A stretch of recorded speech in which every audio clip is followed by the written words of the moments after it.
This episode of GT the Podcast is supported by Alcon.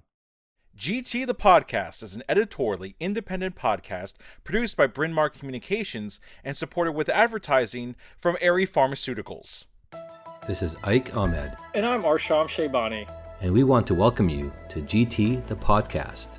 We're bringing this to you together with BMC and Glaucoma Today, to offer audible insights into current topics in glaucoma care. Presented by the authors of our latest, most read GT articles. Check it out. Welcome to GT the Podcast. In this episode, Dr. Kateki Vinod of the Icahn School of Medicine at Mount Sinai, New York, recaps her article, Home-Based Glaucoma Monitoring, from the July-August 2020 issue of Glaucoma Today. This piece discusses some of the existing and emerging tools for expanding glaucoma diagnosis and management beyond the office. Home-based glaucoma care has the potential to increase patients' involvement in their care and to optimize adherence. Here's Dr. Vinod.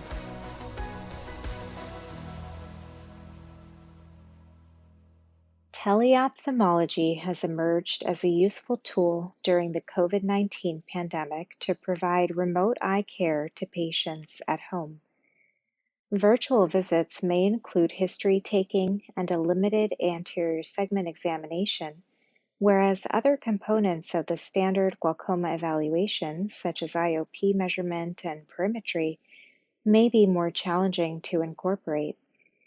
This article reviews existing and evolving technologies for home-based glaucoma monitoring. Home-based tonometry holds promise for uncovering IOP spikes and fluctuations that might otherwise be missed during office visits. The iCare Home is an FDA-approved portable rebound tonometer that is designed for use by patients at home.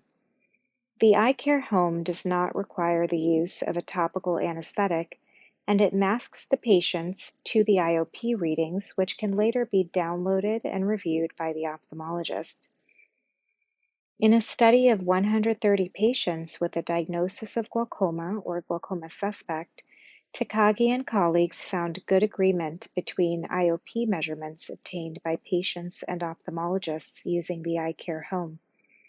Of note, the iCare Home overestimated IOP when compared with Goldmann applanation tonometry, and the degree of overestimation was greater with increasing central corneal thickness. The iCare Home has been used successfully to monitor both pediatric and adult patients at home, including in the postoperative period.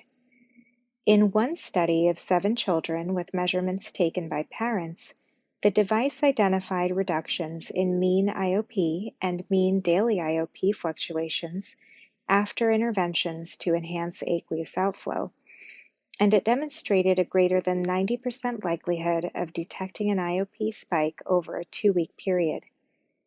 In a series of 19 children who underwent placement of Barvelt glaucoma implants, the iCare Home tonometer detected 12 of 13 spontaneous tube openings. The iCare Home has also been used to provide home monitoring of IOP after selective laser trabeculoplasty in adult patients with no reported safety issues. However, studies have found varying degrees of feasibility, as the device may be too cumbersome for some patients to use. An additional limitation is its cost. The FDA-approved triggerfish contact lens sensor provides 24-hour non-invasive monitoring of circumferential changes at the corneoscleral junction, measured in millivolt equivalents, as a surrogate for IOP. Data are wirelessly transmitted to a portable unit worn on the patient's waist.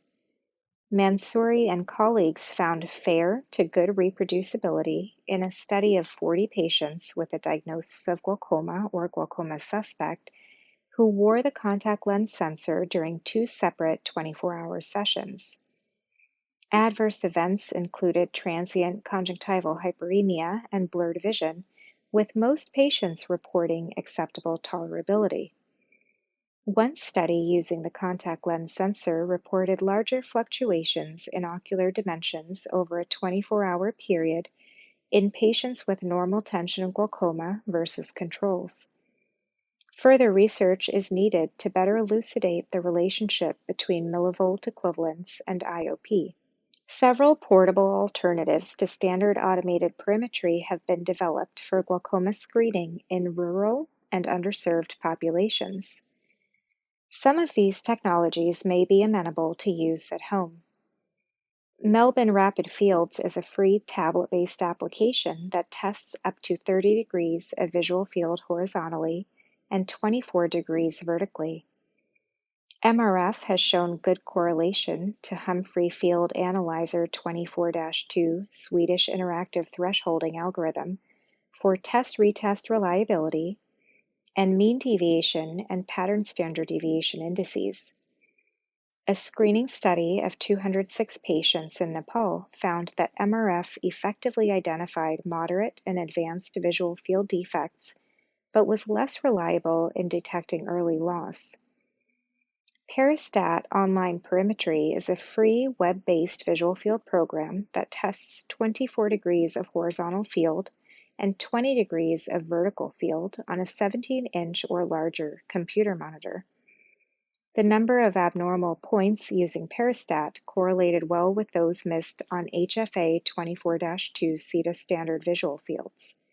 However, if used as a one-time screening test, Peristat may miss up to 46% of mild glaucoma and at least 14% of moderate to severe glaucoma. Virtual reality-based visual field testing using head-mounted displays is also in development. The MVP FDT app uses a smartphone and a head-mounted display to perform mobile virtual perimetry and has demonstrated good correlation to the Humphrey FDT. The C3 Field Analyzer is another head-mounted virtual reality test that has demonstrated moderate reliability. However, the device showed poor correlation to HFA mean deviation and pattern standard deviation indices in a study of 157 patients at Arvind Eye Hospital. The feasibility, efficacy, and reliability of these novel visual field modalities require further study before they can be routinely used to diagnose and monitor glaucoma at home. In its current state, portable perimetry remains limited in its ability to identify early disease and monitor patients for progression, and is likely best reserved as a screening tool. Smartphone-based optic disc imaging may have potential as a teleglaucoma tool. Pujari and colleagues obtained optic disc photographs using an iPhone XS Max after pharmacologic dilation of 5 patients. Images were compared with standard stereoscopic disc photographs by a masked reader. Although the smartphone-based disc photographs enabled identification of glaucomatous features, the standard photographs were deemed to be of better quality. In a study by Wintergerst et al., undilated and dilated optic disc images obtained from 54 eyes using a Samsung Galaxy S4 and the DI adapter were compared with standard disc photographs by 2 masked readers. Pupillary dilation enhanced smartphone image acquisition and quality. Estimated vertical cup-to-disc ratio correlated well between standard disc photographs and dilated smartphone-based images, and was underestimated by undilated smartphone-based images. The need for an assistant capable of reliably capturing images of sufficient clarity may limit the utility of smartphone-based optic disc imaging at home. Home-based glaucoma monitoring has the potential to increase patients' involvement in their glaucoma care and to optimize adherence. Areas for future research include the development of at-home imaging of the angle and OCT of the retinal nerve fiber layer, as well as additional validation of portable visual field testing programs. If proven to be economical, easy to use, and widely accepted by physicians and patients, such technologies may revolutionize the delivery of glaucoma care. Thank you for tuning into this episode of GT the Podcast. If you have any feedback or topic suggestions, find us on Instagram, LinkedIn, Facebook, or Twitter.